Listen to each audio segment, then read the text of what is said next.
Okay, for this week, as I mentioned in the last video, A-Day group is going to be reading/watching The Crucible on Monday and Tuesday. So that will allow you guys to get started on those questions related to The Crucible. And I've left Wednesday free so that A-Day crew specifically can kind of get caught up on those analysis questions, and B-Day crew, you can just continue working. And then when we come back together on Thursday, progress check number 9 is just a little baby. It's only 6 questions, 2 little passages, 3 little questions per passage. So kind of trying a more compressed practice here, kind of trying to get things down to time in a shorter fashion. And then we'll be kind of reflecting upon the Crucible and its connections to Arthur Miller and what he went through with the House of Un-American Activities and all that sort of stuff. And that this article by John Steinbeck, who is a fellow writer, most known for The Grapes of Wrath, I've got an assignment related to that. And then Friday, a few more connections, but this time from Arthur Miller himself, reflecting on his experience many years later. So B-Day crew, you can probably check out now because you'll get this in class together. And A-Day guys, if you would like to hear me read/go over this assignment and read the article from Friday, then that's what I will do at this time.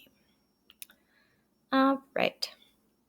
So the Trial of Arthur Miller was written by John Steinbeck, as I mentioned, and it was written in 1957. So this is pretty close to, time period wise to when he was actually put on trial, after the fact, of course, but still when things were fairly, communist crazy.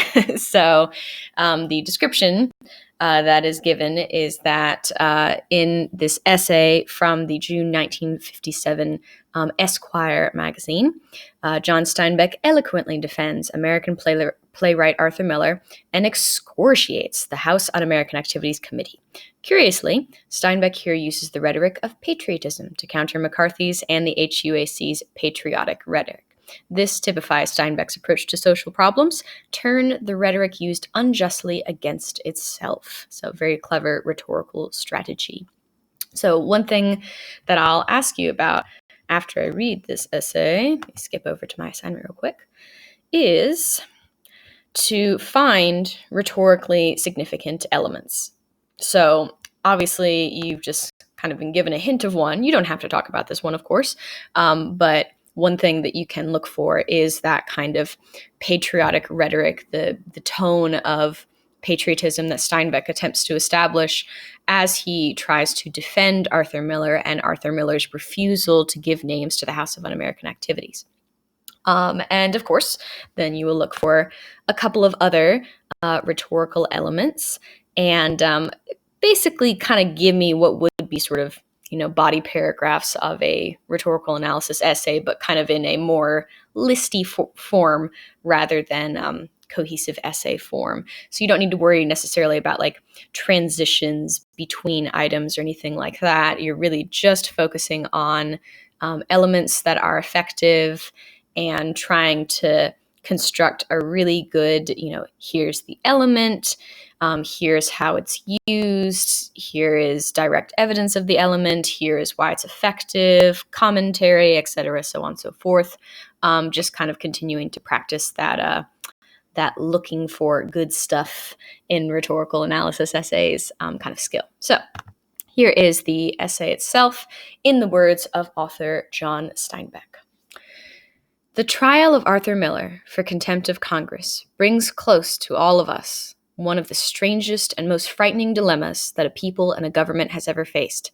It is not the first trial of its kind, nor will it in all probability be the last.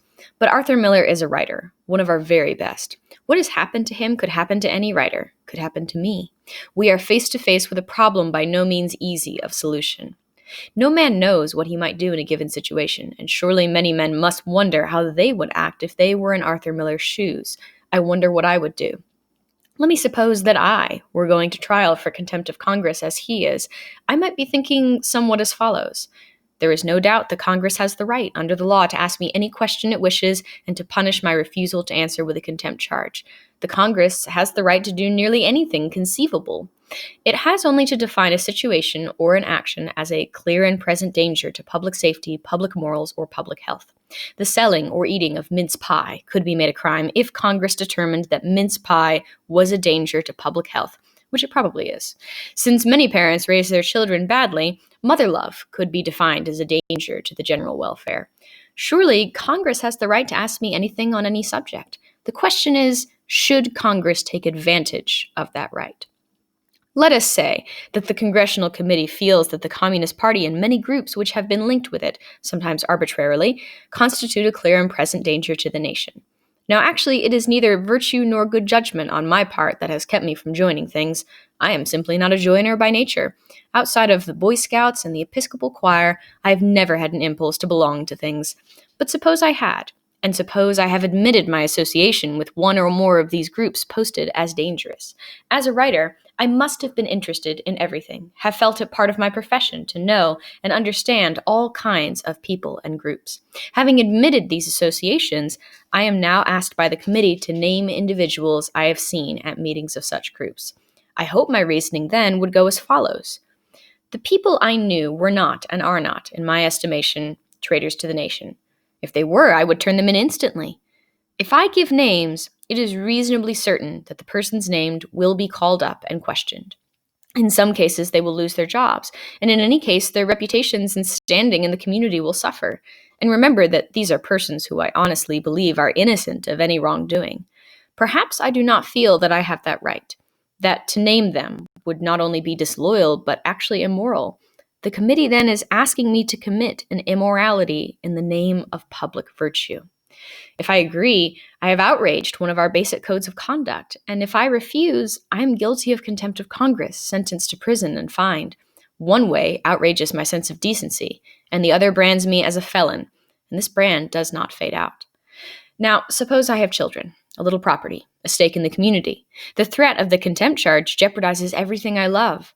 Suppose from worry or cowardice I agree to what is asked. My deep and wounding shame will be with me always. I cannot be reassured by the past performance of the committee. I have read daily, for a number of years, the testimony of admitted liars and perjurers whose charges have been used to destroy the peace and happiness of people I do not know, and many of whom were destroyed without being tried. Which path am I to choose? Either way, I am caught. It may occur to me that a man who is disloyal to his friends could not be expected to be loyal to his country. You can't slice up morals. Our virtues begin at home. They do not change in a courtroom unless the pressure of fear is put upon us. But if I am caught between two horrors, so is the Congress caught. Law, to survive, must be moral. To force personal immorality on a man, to wound his private virtue, undermines his public virtue. If the committee frightens me enough, it is even possible that I may make up things to satisfy the questioners. This has been known to happen. A law which is immoral does not survive, and a government which condones or fosters immorality is truly in a clear and present danger. The Congress had a perfect right to pass the Alien and Sedition Act. This law was repealed because of public revulsion. The escaped slave laws had to be removed because the people of the free states found them immoral. The prohibition laws were so generally flouted that all law suffered as a consequence. We have seen and been revolted by the Soviet Union's encouragement of spying and telling, children reporting their parents, wives informing on their husbands. In Hitler's Germany, it was considered patriotic to report your friends and relations to the authorities, and we in America have felt safe from and superior to these things. But are we so safe or superior? The men in Congress must be conscious of their terrible choice. Their legal right is clearly established, but should they not think of their moral responsibility also? In their attempts to save the nation from attack, they could well undermine the deep personal morality which is the nation's final defense. The Congress is truly on trial, along with Arthur Miller. Again, let me change places with Arthur Miller. I have refused to name people.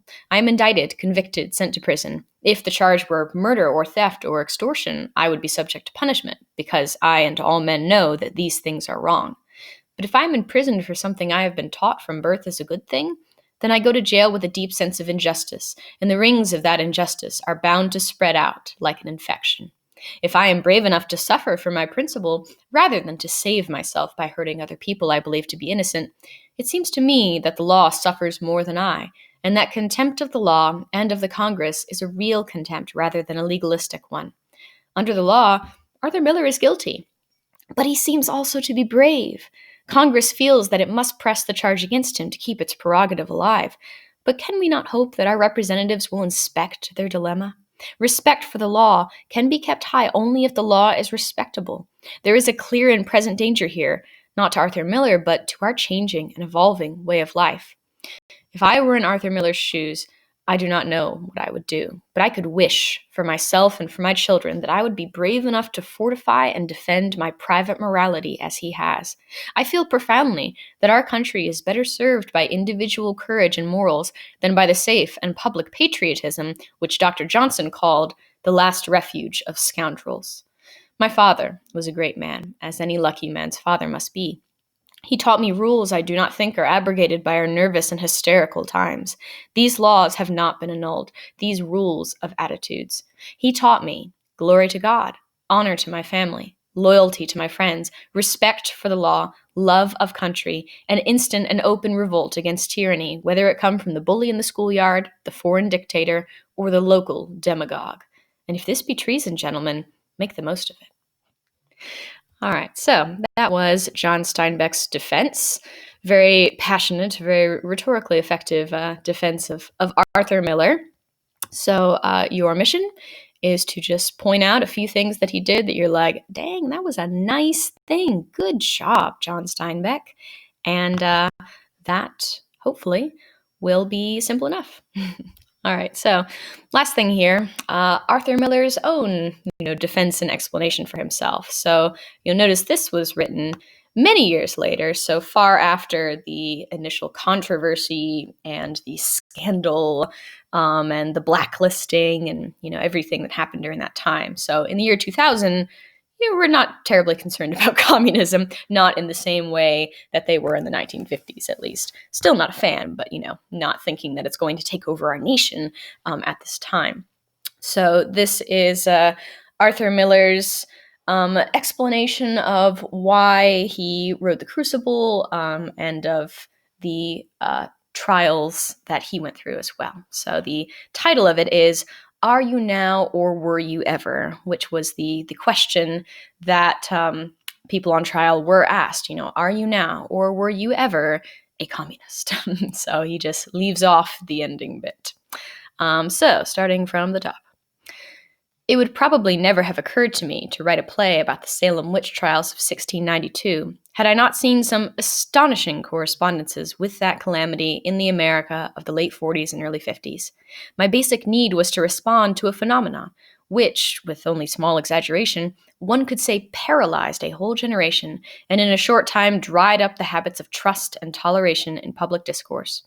I refer to the anti-communist rage that threatened to reach hysterical proportions, and sometimes did. I can't remember anyone calling it an ideological war, but I think now that that is what it amounted to. I suppose we rapidly passed over anything like a discussion or debate, and into something quite different, a hunt not just for subversive people, but for ideas and even a suspect language. The object was to destroy the least credibility of any and all ideas associated with socialism and communism, whose proponents were assumed to be either knowing or unwitting agents of Soviet subversion. An ideological war is like a guerrilla war, since the enemy is an idea whose proponents are not in uniform but are disguised as ordinary citizens, a situation that can scare a lot of people to death. To call the atmosphere paranoid is not to say that there was nothing real in the American-Soviet standoff. But if there was one element that lent the conflict a tone of the inauthentic and the invented, it was the swiftness with which all values were forced in months to reverse themselves. In 1948 to 51, I had the sensation of being trapped inside a perverse work of art, one of those Escher constructs. in which it is impossible to make out whether a stairway is going up or down. Practically everyone I knew stood within the conventions of the political left of center. One or two were Communist Party members, some were fellow travelers, and most had had a brush with Marxist ideas or organizations. I have never been able to believe in the reality of these people being actual or putative traitors any more than I could be, yet others like them were being fired from teaching, or jobs in government, or large corporations. The surrealism of it all never left me. We were living in an art form, a metaphor that had suddenly, incredibly, gripped the country. So, in one sense, The Crucible was an attempt to make life real again, palpable and structured. One hoped that a work of art might illuminate the tragic absurdities of an anterior work of art that was called reality, but was not. It was the very swiftness of the change that lent it this surrealism. In the unions, communists and their allies, known as intrepid organizers, were to be shorn of membership and turned out as seditious. Academics, some prominent in their fields, were especially targeted, many forced to retire or fired for disloyalty. Some were communists, some were fellow travelers, and inevitably, a certain number were unaffiliated liberals, refusing to sign one of the dozens of humiliating anti communist pledges being required by terrified college administrations. But it is impossible to convey properly the fears that marked that period. Nobody was shot, to be sure, although some were going to jail, or at least one, William Remington, was murdered by an inmate hoping to shorten his sentence by having killed a communist. Rather than physical fear, it was a sense of impotence, which seemed to deepen with each week, of being unable to speak accurately of the very recent past, when being left-wing in America, and for that matter in Europe, was to be alive to the dilemmas of the day. Some greatly talented people were driven out of the US to work in England. Screenwriters like Carl Foreman and Donald Ogden Stewart, actors like Charlie Chaplin and Sam Wanamaker. I no longer recall the number of our political exiles, but it was more than too many and disgraceful for a nation prideful of its democracy. Writing now, almost half a century later, with the Soviet Union in ruins, China rhetorically fending off capitalism, even as in reality it adopts a market economy, Cuba wallowing helplessly in the Caribbean, it is not easy to convey the American fear of a masterful communism. The quickness with which Soviet-style regimes had taken over Eastern Europe and China was breathtaking, and I believe it stirred up a fear in Americans of our own ineptitudes, our mystifying inability, despite our military victories, to control the world whose liberties we had so recently won back from the Axis powers. In 1956, the House Un-American Activities Committee subpoenaed me. I was cited for contempt of Congress for refusing to identify writers I had met at one of the two communist writers' meetings I had attended many years before. By then, the tide was going out for HUAC, and it was finding it more difficult to make front pages. However, the news of my forthcoming marriage to Marilyn Monroe was too tempting to be passed. That our marriage had some connection with my being subpoenaed was confirmed when Chairman Walters of the HUAC sent word to Joseph Rao, my lawyer, that he would be inclined to cancel my hearing if Miss Monroe would consent to have a picture taken with him. The offer having been declined, the good chairman, as my hearing came to an end, entreated me to write less tragically about our country. This lecture cost me $40,000 in lawyer's fees, a year's suspended sentence for contempt of Congress, and a $500 fine, not to mention about a year of inanition in my creative life. My fictional view of the period, my sense of its unreality had been, like any impotence, a psychologically painful experience. A similar paralysis descended on Salem. In both places, to keep social unity intact, the authority of leaders had to be hardened and words of skepticism toward them constricted. A new cautionary diction, an uncustomary prudence inflected our way of talking to one another. The word socialism was all but taboo. Words had gotten fearsome. As I learned directly in Ann Arbor on a 1953 visit, university students were avoiding renting rooms in houses run by the housing cooperative for fear of being labeled communist. So darkly suggestive was the word cooperative. The head of orientation at the university told me, in a rather cool, uninvolved manner, that the FBI was enlisting professors to report on students voicing left-wing opinions, and, more comedy, that they had also engaged students to report on professors with the same views. On a lucky afternoon, I happened upon The Devil in Massachusetts by Marion Starkey, a narrative of the Salem witch hunt of 1692. I knew this story from my college reading, but in this darkened America, it turned a completely new aspect toward me. the poetry of the hunt. Poetry may seem an odd word for a witch hunt, but I saw there was something of the marvelous in the spectacle of a whole village, if not an entire province, whose imagination was captured by a vision of something that wasn't there.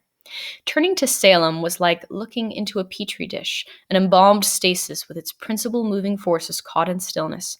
One had to wonder what the human imagination fed on that could inspire neighbors and old friends to emerge overnight as furies secretly bent on the torture and destruction of Christians. More than a political metaphor, more than a moral tale, the crucible, as it developed over more than a year, became the awesome evidence of the power of human imagination inflamed, the poetry of suggestion, and the tragedy of heroic resistance to a society possessed to the point of ruin. In the stillness of the Salem courthouse, surrounded by the images of the 1950s, but with my head in 1692, what the two eras had in common gradually gained definition. Both had the menace of concealed plots, but most startling were the similarities in the rituals of defense, the investigative routines. 300 years apart, both prosecutions alleged membership of a secret disloyal group. Should the accused confess, his honesty could only be proved by naming former Confederates. The informer became the axle of the plot's existence and the investigation's necessity. I spent 10 days in Salem Courthouse reading the crudely recorded trials of the 1692 outbreak, and it was striking how totally absent was any sense of irony, let alone humor. I can't recall if it was the provincial governor's nephew or son who, with a college friend, came from Boston to watch the strange proceedings. Both boys burst out laughing at some absurd testimony. They were promptly jailed and faced possible hanging. Irony and humor were not conspicuous in the 1950s either. I was in my lawyer's office to sign some contract, and a lawyer in the next office was asked to come in and notarize my signature. While he was stamping pages, I continued a discussion with my lawyer about the Broadway theater, which I said was corrupt. The art of the theater had been totally displaced by the bottom line, all that mattered anymore. Looking up at me, the notarizing lawyer said, "That's a communist position, you know." I started to laugh until I saw the constraint in my lawyer's face, and I quickly sobered up. I am glad that I managed to write The Crucible, but looking back, I have often wished I'd had the temperament to do an absurd comedy, which is what the situation deserved. Now, after more than 3/4 of a century of fascination with the great snake of political and social developments, I can see more than a few occasions when we were confronted by the same sensation of having stepped in to another age. All right, so some interesting reflections from Arthur Miller, and his own, drawing of parallels between the Crucible and the communist witch hunt that he went through, which obviously had some elements of corruption to it, and definitely elements of persecution as well. So, anyways, that is all from Mr. Miller.